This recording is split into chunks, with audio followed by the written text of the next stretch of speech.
ఆమేన్. లూకా సువార్త 23వ అధ్యాయం 43వ వచనం చదువుకుందామండి. నేడు నీవు నాతో కూడా పరదేశిలో ఉందువని నిశ్చయముగా నీతో చెప్పుచున్నాను నేను. హల్లెలూయా, హల్లెలూయా. యేసు ప్రభు వారు సిలువలో మరి వేయబడినప్పుడు ఆయన పలికిన రెండవ మాటగా దేవుడు మరి బైబిల్లో లిఖించిన దానికి, అందుకు ఆయన వారితో నేడు నీవు నాతో కూడా పరదేశులో ఉందువని నిశ్చయముగా నీతో చెప్పుచున్నాను నేను. హల్లెలూయా. మరి సిలువలో యేసు ప్రభు వారితో పాటు మరొక 2 దొంగలు కూడా వేయబడి ఉన్నారు. అందులో మొదటి దొంగ పేరు జస్టిస్, రెండో దొంగ పేరు డిస్మిస్. వీరు పేర్లు మరి బైబిల్లో లిఖింపబడలేదు, కానీ మరి బ్రైట్ ఈవెంట్స్ అనే ఒక బైబిల్ పండితుడు మరి కొన్ని మాటలు మరి యొక్క సిలువ గురించి మర్మాలు రాయబడింది. అనగా సిలువ ఒకనొకప్పుడు ఎలాంటి వారికి వేసేవారంటే బండిపోటు దొంగలకి, గజ దొంగలకి, మరి బండిపోటు దొంగలకి, గజ దొంగలకి, మరియు నేరస్తులకి, నరహంతకులకి మరి వేసేవారు. అలాంటి లిస్టులో యేసు ప్రభు వారిని కూడా అక్కడ సిలువ వేయడం జరిగింది. అదేవిధంగా సిలువ వేయడం ముందు కొన్ని అంటే శుభ్రంగా రాళ్ళతో కొట్టడం, సోలలతో కొడవడం, మరి కొరడాలతో కొట్టడం, ఇవన్నీ చేసేవారు. కర్రలతో కొట్టడం, మరి కర్రలు ఎలాగంటే మోకాళ్ళు మీద కొట్టి మోకాలు చెప్పులు చిరిగిపోయేంత వరకు, అంటే మనిషి ప్రాణం పోయేంత వరకు కొట్టేవారంట. ఇలాగ అన్నీ కొట్టిన తర్వాత అప్పుడు సిలువ వేయబడడం జరుగుతుందంట. అదేవిధంగా మనం మార్కు సువార్త 15వ అధ్యాయం 30వ వచనం చదువుకుందాం. సిలువ మీద నుండి దిగి నిన్ను నీవే రక్షించుకొనమని చెప్పి ఆయనను దూషించిరి. హల్లెలూయా, హల్లెలూయా. అక్కడ ఉన్న ఒక దొంగ అన్నాడంట, యేసు ప్రభువాన్ని నీవు సిలువ మీద దిగి మరి నువ్వు రక్షించుకో అని దూషించాడంట. అదేవిధంగా సిలువ ఏంటంటే ఒక మరణం, సిలువ మరణం ఒక కిరాతకం అంట, సిలువ మరణము ఒక అవమానం అంట, సిలువ మరణము ఒక భయంకరం అంట. అంతే భయంకరమైన ఈ సిలువ మరణం గురించి మరి నిజంగా ఇది ఎంతో కఠినమైన ఈ యొక్క శిక్షని యేసుప్రభు వారు మరి భరించడమే కాకుండా నిజంగా మనం ఈ బైబిల్లో చదువుకున్నట్టుగా గొప్ప మరణము మన కొరకు ఆయన మరణించబడి మరి యావత్ మరి ఈ లోకమంతా మరి మన పాప ప్రాయశ్చిత్తము ఆయన భరించి మన కొరకు సిలువ వేయబడి ఎంతో కిరాతకమైన అవమానకరమైన సిలువ. అంటే సిలువ వేసినప్పుడు అంటారంట వాళ్ళు ఎంతో కఠినంగా బాధతో సిలువలో వేలబడతారంట. అలాంటప్పుడు వాళ్ళకి తెలిసిన వాళ్ళు కానీ ముందు కనబడితే ఇగో ఈడు కూడా పాపాత్ముడే, ఈడు కూడా పలానా పాపం చేశారు, పలానా అది చేశారు, ఇది చేశారని నిజాలు చెప్పేస్తుంటారంట. అదో అక్కడ సైనికులు ఉన్నారు, వాళ్ళ బంధువులు ఉన్నారు, వాళ్ళు చాలామంది ఉన్నారు. దాని అయినను ఈ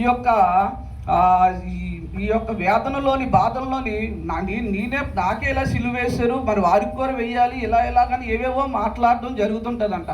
అట్టి మాటల్లోని యేసు ప్రభు వారికి ఆ రెండవ దొంగ ఆయన ఏమన్నాడంటే, నువ్వు నిజముగా సిలువ దిగి నిన్ను నీవే రక్షించుకొనమని దూషించారంట.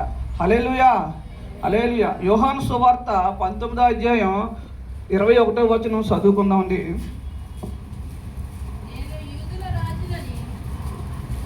హల్లెలూయా. నేను యూదుల రాజునని వాడు చెప్పినట్లు రాయుము గాని యూదుల రాజు అని రాయవద్దని యూదులు ప్రధాన యాజకులు పిలాతుతో చెప్పగా. హల్లెలూయా, హల్లెలూయా.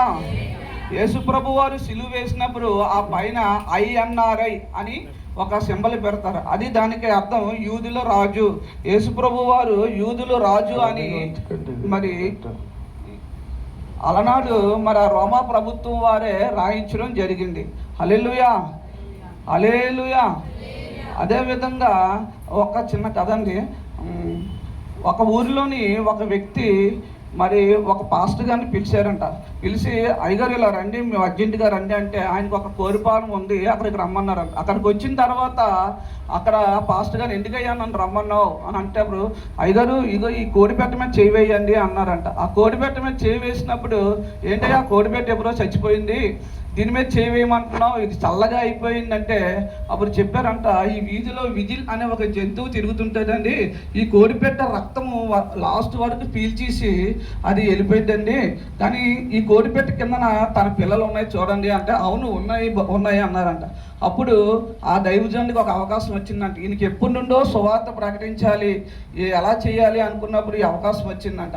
అప్పుడు వారు అన్నారంట, యేసుప్రభు వారు మన పాపములు ప్రాయశ్చిత్తం కొరకు ఎప్పుడో సిలువలో మన కొరకు ఆఖరి బొట్టు వరకు రక్తాన్ని సిందించారు.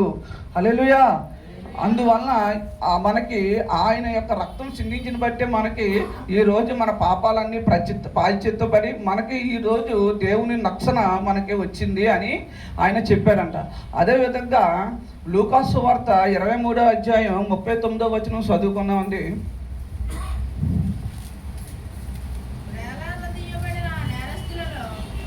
వేలాడదీయబడిన నేరస్తుల్లో ఒకడు ఆయనను దూషించుచు, నీవు క్రీస్తువు కదా, నిన్ను నీవు రక్షించుకొనుమని, మమ్మును కూడా రక్షించుమని చెప్పాను. అయితే ఆ రెండవ వాడు వాణ్ణి గద్దించి, నీవు అదే శిక్షా విధిలో ఉన్నావు కనుక దేవునికి భయపడవా? మనకైతే ఇది న్యాయమే, మనము చేసిన వాటికి తగిన ఫలము పొందుచున్నాము కానీ ఈయన ఏ తప్పిదము చేయలేదని చెప్పారు. హల్లెలూయా. ఆయనను చూచి యేసు, నీవు నీ రాజ్యములోనికి వచ్చినప్పుడు నన్ను జ్ఞాపకము చేసుకొనమని అనెను. హల్లెలూయా, హల్లెలూయా. అక్కడ దేవుని గురించి ఆ రెండవ దొంగ చెప్తుంది ఏంటంటే, ఈయన వేలాడబడిన నేరస్తుల్లో ఒకడు ఆయనను దూషించుచు, నీవు క్రీస్తువు కదా, నీవు దేవుడువు కదా, నువ్వు దేవుని కుమారుడువు కదా, నువ్వు రక్షించుకో, మమ్మల్ని కూడా రక్షించు అని హేళన చేశారంట. హేళన చేసి ఆ యొక్క ప్రభువాన్ని కొంచెం మరి అసభ్యకరంగా మాట్లాడటం వల్ల ఆ వేరొక దొంగ అన్నారంట, అయితే నీవు అదే శిక్షా విధిలో ఉన్నావు కనుక దేవునికి భయపడవా? మనకైతే ఇది న్యాయమే, మనము చేసిన వాటికి తగిన ఫలము పొందుచున్నాము కానీ ఆయనైతే ఏ తప్పిదము చేయలేదని చెప్పాను. హల్లెలూయా. మనమైతే ఎన్నో హత్యలు చేస్తాం, మరి ఎన్నో దొంగతనాలు చేస్తాం, పాపాలు చేస్తాం, నేరాలు చేస్తాం, ఘోరాలు చేస్తాం. మనకి ఈ యొక్క సిలువలో వేయబడడం ఎంతో అది కరెక్ట్, కానీ ఆయనకైతే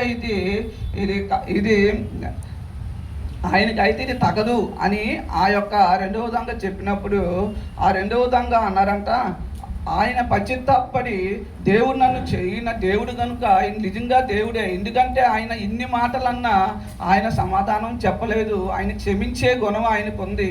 అందువలన ఈయన కూడా తనలో తను అనుకొని, ప్రభువా నన్ను క్షమించు, నన్ను కరుణించు, నా పాపాలు క్షమించని ఆయన అనుకొని తర్వాత ఆయన అన్నాడంట, హల్లెలూయా, నీవు నీ రాజ్యములోనికి వచ్చినప్పుడు నన్ను జ్ఞాపకము చేసుకొనమని చెప్పాను. హల్లెలూయా, హల్లెలూయా. దేవుడి యొక్క రాజ్యము అంటే ఎవరికి ఉంటుందండి? రాజులకే రాజ్యం ఉంటుంది. యేసు ప్రభు వారు రాజు కనుక ఆయనకి రాజ్యం ఉంది, అది పరలోక రాజ్యము. ఆయన గ్రహించి, ప్రభువా నీ యొక్క రాజ్యములో వెళ్ళినప్పుడు నన్ను కూడా జ్ఞాపకం చేసుకోమని ఆ రెండవ దొంగ ఆ ప్రభువుతో చెప్పినప్పుడు, అప్పుడు అందుకు ఆయన వానితో, నేడు నీవు నాతో కూడా పరదేశులో ఉండు అని నిశ్చయముగా నీతో చెప్పుచున్నాను నేను. హల్లెలూయా, హల్లెలూయా. యెషయా గ్రంథము 15వ అధ్యాయము 53వ అధ్యాయం 5వ వచనం చదువుకున్నాం.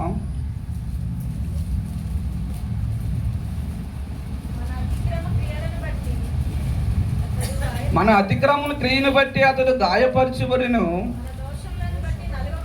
మన దోషములను బట్టి నలగగొట్టబడిను, మన సమాధానార్థమైన శిక్ష అతని మీద పడెను, అతడు పొందిన దెబ్బల చేత మనకు స్వస్థత కలుగుచున్నది. హల్లెలూయా, హల్లెలూయా. యేసు ప్రభు వారు అతిక్రమమును బట్టి అతడు గాయపరచబడెను. ఆయన మన అందరి దోషాలను భరించి నలగగొట్టబడి సమాధానార్థమైన శిక్ష అతని మీద వేసుకున్నాడు. అనగా అతడు పొందిన గాయముల చేత మన అందరికీ స్వస్థత, అతను శిలువలో కట్టిన రక్తం చేత మనకు మన పాపాలు కడగబడి ఉండను కాబట్టి ఈ మన అందరము ఈ నేడే రక్షణ దినముగా, నేడే రక్షింపబడిన దినముగా, నేడే క్షమాపణ, ఆయన యొద్ద క్షమాపణ దొరుకుతుందంట, ఆయన యొద్ద కృప దొరుకుతుందంట, ఆయన యొద్ద సంపూర్ణ విమోచన దొరుకుతుందంట. అందువలన ఈ దినము నేడే రక్షణ దినము, నేడే రక్షింపబడిన దినము కనుక, క్షమాపణ దినము కనుక, విమోచింపబడిన దినము కనుక, పరదేశములో మన అందరము ఉండాలి కనుక ఈ యొక్క మరణ పునరుత్థాన దినమును మనం అందరము ఎవరైనా బాప్తిసం తీసుకోలేని వారైతే దేవుణ్ణి నమ్మి ఈ బాప్తిసం పొందుకోవాలని ఈ కొద్ది మాటలు దేవుడి పేరుట నేను మాట్లాడి వినిపిస్తున్నాను.